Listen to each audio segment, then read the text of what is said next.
Ey Allah'ım beni senden ayırma. Ey Allah'ım beni senden ayırma.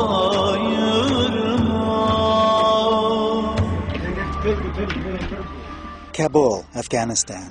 A city caught between the ancient Silk Road and the landmines struggles to recover from 3 decades of war and occupation and to cope with the clash between today and yesterday.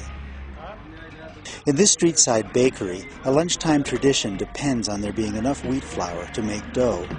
Wheat is the first food crop in Afghanistan, and a meal without bread baked fresh in a tandoor oven is almost unthinkable.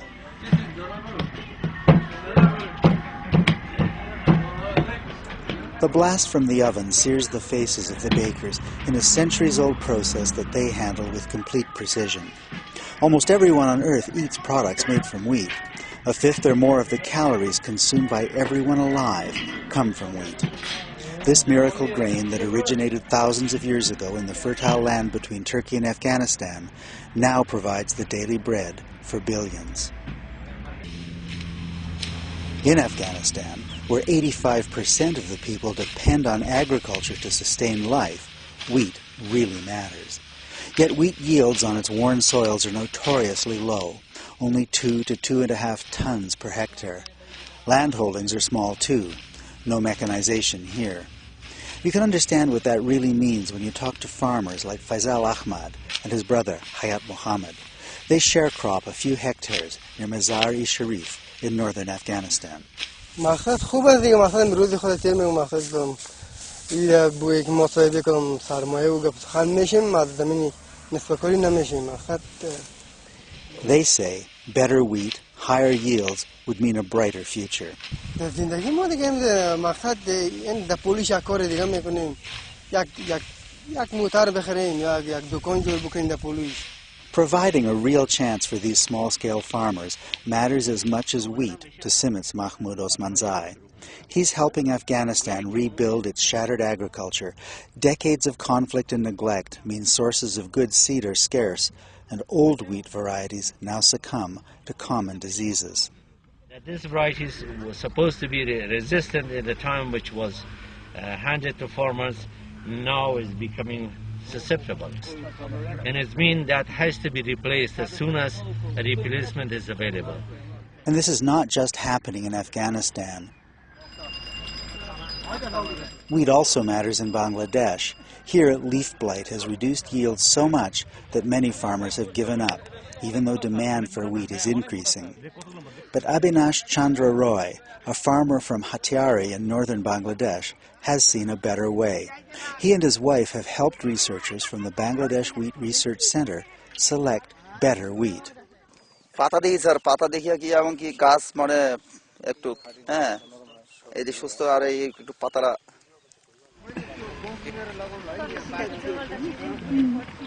Farmer participation in varietal selection is making a significant difference in South Asia. In these fields, not far from the Nepalese capital, Kathmandu, a women's group has been evaluating new wheat varieties on their small plots. They know what they need. The interaction between wheat farmers and Nepalese wheat scientists like Dhruva Thapa is vital to progress. Nevertheless, the road to adoption is not always smooth. Tenant farmers often can't afford to take chances on new varieties or technologies without the permission of their landlords. That is what has happened here at Pindara in India's Bihar state. Lalan Shukle owns his land and has been quick to switch to new wheat varieties. His neighbors admire his fields but feel powerless to follow his lead. Wheat matters, but change will take time. Yet despite difficulties, even the poorest choose to grow wheat in eastern India. Ramdari is a farm laborer working for those better off, but he owns 1/10 of a hectare of land, just 1,000 square meters, land for wheat and income.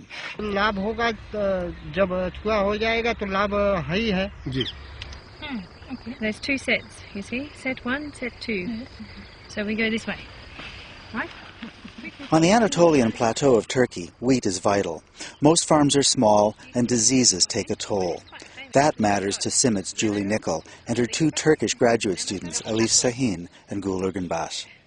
Diseases and pests can be airborne, fungi, insects and viruses, but they can also come from underground. Sahin is studying microscopic worms called cereal cyst nematodes. They infest wheat plants all over the world, reducing yields significantly.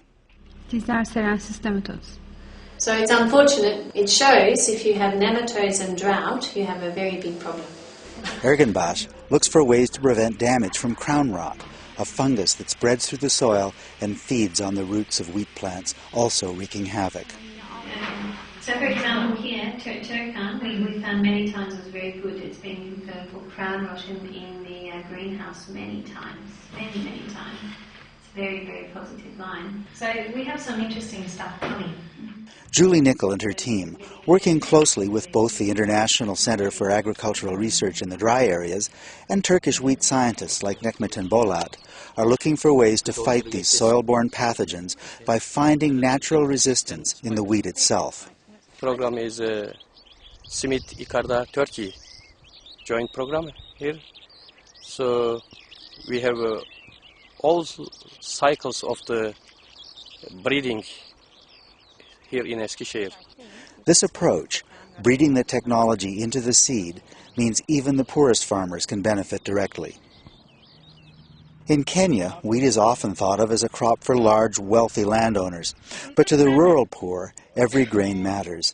These women on a road near the town of Njoro in Kenya's Great Rift Valley collect wheat from a recently harvested field, wheat the combine harvester missed. To thread this so that it will be dry. When it is dry, we just take a stick and we try to separate the seed and the nini, so that we can take and we get some flour to bake the bread. Just a kilometer down the road, Virginia Warimu grows 4 hectares of wheat. It takes everything she has to make a go of it. If she loses this crop, she loses everything.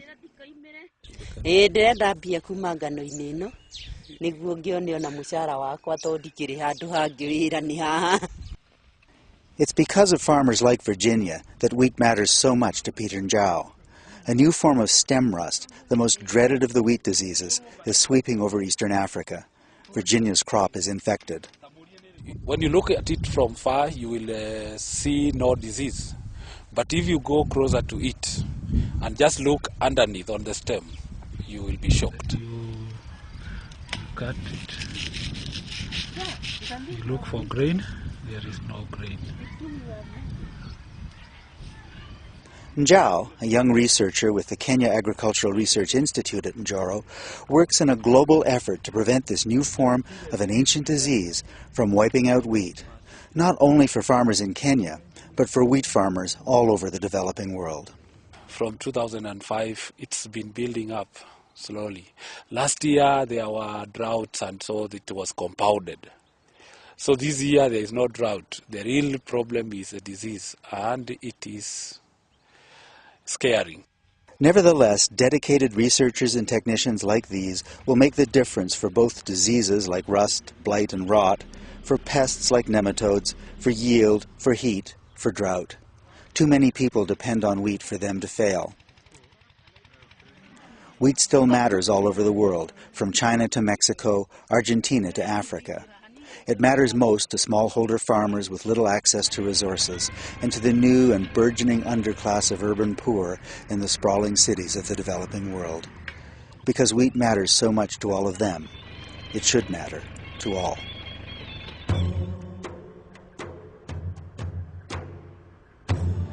Ey Allah